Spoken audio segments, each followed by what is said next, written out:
मित्रांनो, लग्नानंतर होईलच प्रेम या मालिकेच्या नवीन लेटेस्ट एपिसोडमध्ये आपल्याला पुढे असं पाहायला मिळणार आहे. इकडे नंदिनी जीवाला घेऊन घरी आलेली असते. त्यानंतर ती जीवाला लॉनमध्ये बसवते आणि गुड्डी भैया तिला म्हणत असतो, खरं तर नंदिनी ताई, तुम्ही वेळेत आलात आणि जीवा भैयाला हॉस्पिटलमध्ये घेऊन गेलात, त्यामुळे मोठा अनर्थ टळला. कारण जीवा भैयांना फार त्रास होत होता. म्हणत असतो, आता दवाईसुद्धा दिली आहे आणि आता हळूहळू जीवा भैयांची ॲलर्जी देखील उतरेल. त्यावर जीवा त्याला म्हणत असतो, अरे बाबा, असं काही म्हणू नको, कारण जर आता ॲलर्जी उतरली तर मात्र माझी नंदिनी माझी काळजी घेणं सोडून देईल. त्यावर नंदिनी त्याच्याजवळ बसते आणि त्याला म्हणत असते, खरं तर मला माफ करा, माझं चुकलं, मी असा तुमच्यावर अविश्वास दाखवायला नको होता. खरं तर मला हे सर्व माहीत होतं, तरी देखील मी लवकर आले नाही, कारण मला असं वाटलं तुम्ही खोटंच बोलताय की काय. त्यावर जीवा म्हणतो, अगं तू तुझ्या जागी अगदी बरोबर आहेस नंदिनी, आणि माफी तर मी तुझी मागायला हवी होती, कारण तुला असं वाटलं असेल ह्यावेळी देखील मी खोटंच बोलत आहे.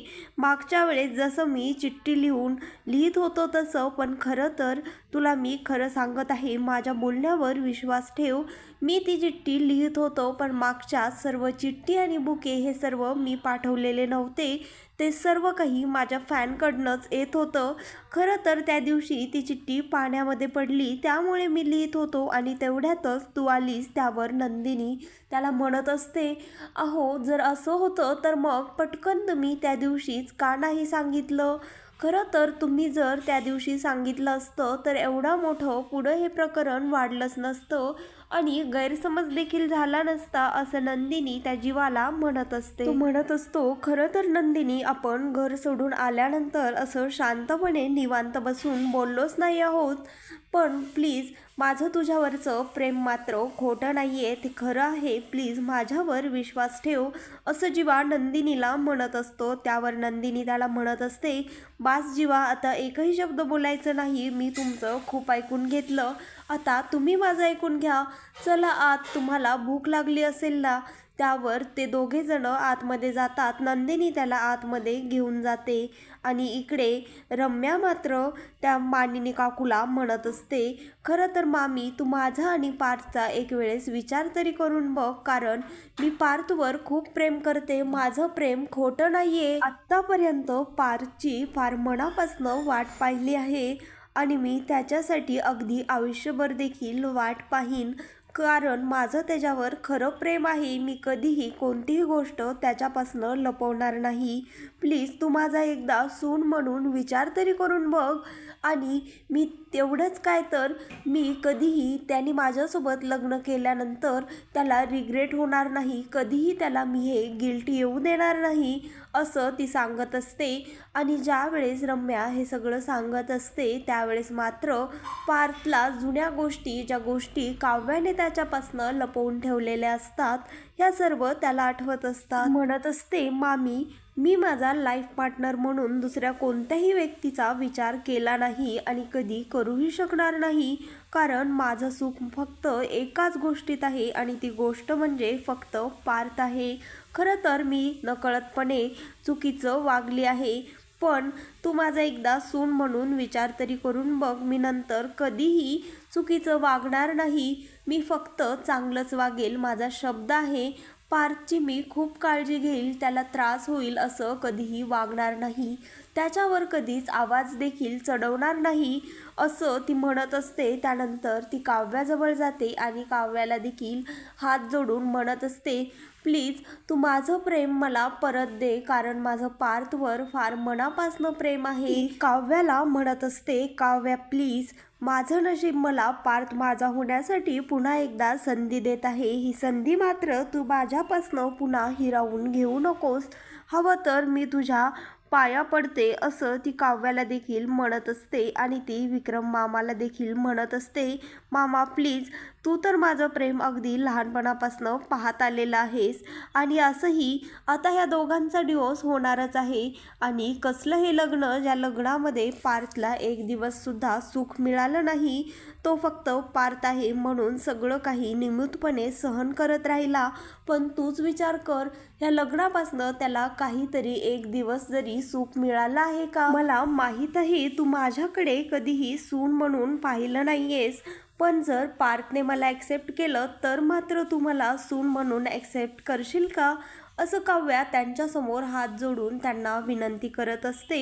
हे सगळं त्यांना बोलत असते आणि पार्थ देखील त्या रम्याचीच बाजू घेतो. ज्या वेळेस ती काव्या रम्यावर ओरडत असते, मोठ्या आवाजामध्ये तिला बोलायला जाते आणि मानिनी देखील तिला म्हणत असते, बास झालं रम्या, इनफ, आता पुढे एक शब्द देखील बोलू नकोस. त्यावेळेस मात्र पार्थ त्या रम्याची बाजू घेतो आणि म्हणतो, आई तू तिला का ओरडत आहेस? खरं तर ती फक्त तिचं म्हणणं मांडत आहे आणि तरी देखील तू तिच्यावर असं ओरडायला नकोयस असं तो त्या मानिनीला सांगत असतो. पण ज्यावेळेस पार्थ रम्याची बाजू घेतो त्यावेळेस मात्र काव्याला हे जरा देखील पटत नाही आणि ती पूर्णपणे ढासळते. ती रडत असते कारण तिला असं वाटत असतं आता खरंच पार्थ त्या रम्याशी लग्न करतो की काय, कारण गुरुजींनी देखील तसे संकेत दिलेले असतात. आणि काव्याला तर हे पाहून चक्करच येते. त्यानंतर युग तिच्या साईडला उभा असतो आणि युग काव्याला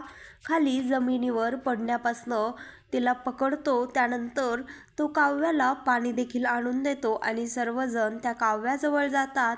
त्यानंतर मानिनी तिला समजावत असते, म्हणत असते, काव्या तू आत्ता जे काही झालं ते विसरून जा. पण काव्या मात्र रडत असते आणि काव्या तिथनं निघून जाते, तिच्या रूममध्ये जाते आणि स्वतःची बॅग भरायला लागते. आणि इकडे तो पार्थ म्हणत असतो, आई मला माहीत आहे रम्या कामामध्ये आणि प्रेमामध्ये अगदी प्रामाणिक आहे. इकडे शारदा त्याच्या नवऱ्याला म्हणजेच धनंजयला म्हणत असते, बास करा आता, तुम्ही तर आता हद्द पार केली आहे. त्यावर तो म्हणतो, हो मी हद्द पार केलीच आहे.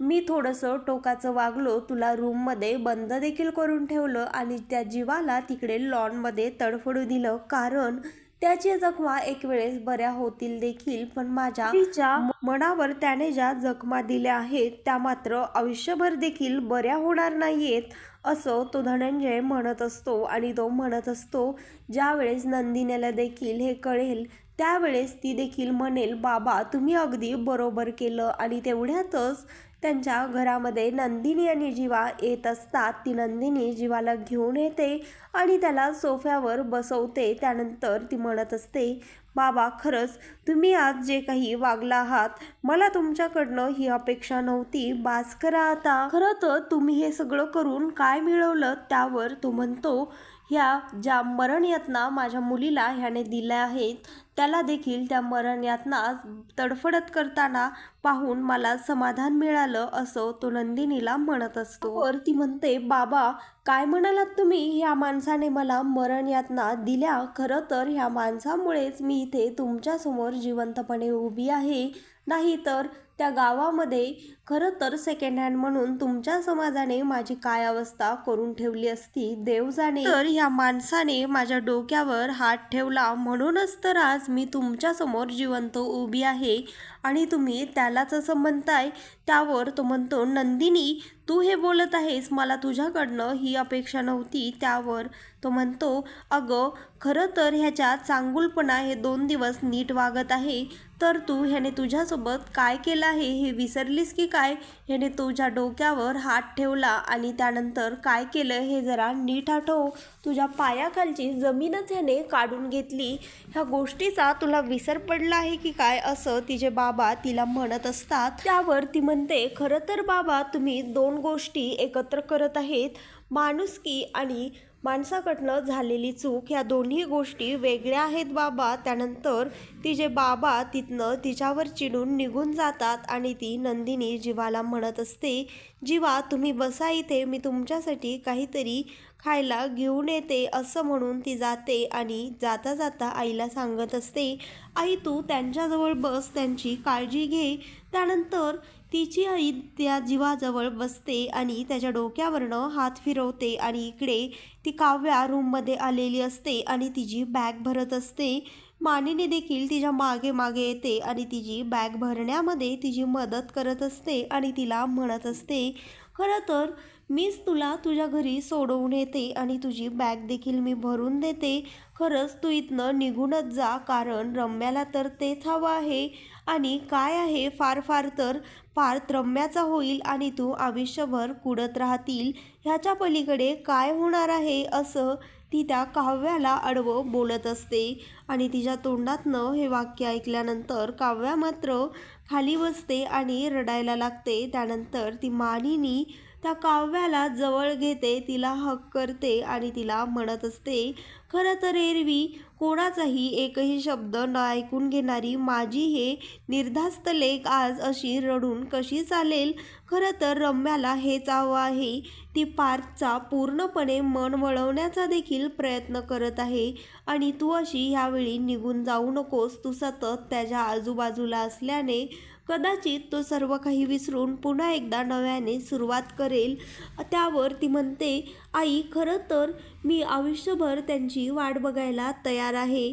त्यावर ती म्हणत असते, मग आज त्याच्या एका वाक्याने तू एवढी का डगमगलीस, का हल्लीस?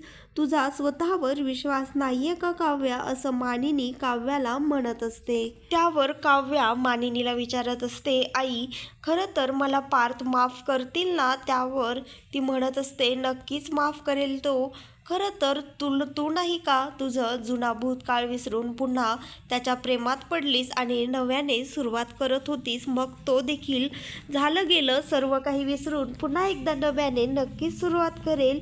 पण तू असं घर सोडून जाऊ नकोस आणि तू असा विचार देखील करू नकोस, कारण रम्याला आणि वसुताईला तर तेच हवं आहे काव्या, असं मानिनी तिला समजून सांगते आणि घर सोडून जाण्यापासून अडवते. त्यानंतर ती काव्या इकडे येत असते खाली पार्थकडे, तर पार्थचं बोलणं ऐकते, कारण पार्थ युगला म्हणत असतो, खरं तर आत्ता काही 2-3 महिन्यानंतर ज्या वेळेस पुन्हा इथे जीवा येईल आणि मी ज्यावेळेस जीवाला आणि काव्याला एकत्र बघेल त्यावेळेस माझ्या डोक्यामध्ये पुन्हा तेच चक्र सुरू होईल. अरे एवढंच काय, जर मी इथे हॉलमध्ये बसलेलो असलो आणि ते दोघे जर किचनमध्ये असले तर पुन्हा माझ्या डोक्यामध्ये संशयाचा किडा येईल. हे त्याच्या तोंडून वाक्य ऐकताच पुन्हा एकदा काव्या आतनं हलते आणि रडायला लागते. पुन्हा तिच्या रूममध्ये ती निघून जाते आणि इकडे नंदिनी मात्र जीवाला अगदी आनंदाने वरण भात भरवत असते. ती म्हणत असते, एक घास माझ्या आईचा, एक घास नंदिनीचा, असं म्हणून ती त्याला स्वतःच्या हाताने जेवण भरवत असते. तर मित्रांनो, आता येणारा भाग अगदी ट्विस्ट घेऊन येणार आहे. तर असेच नवनवीन यानंतर होईलच प्रेम या मालिकेचे नवनवीन लेटेस्ट एपिसोड पाहण्यासाठी आत्ता चॅनलला लाईक, शेअर आणि सबस्क्राईब मात्र नक्की करा. व्हिडिओ आवडलेला असल्यास व्हिडिओला कमेंट देखील करा.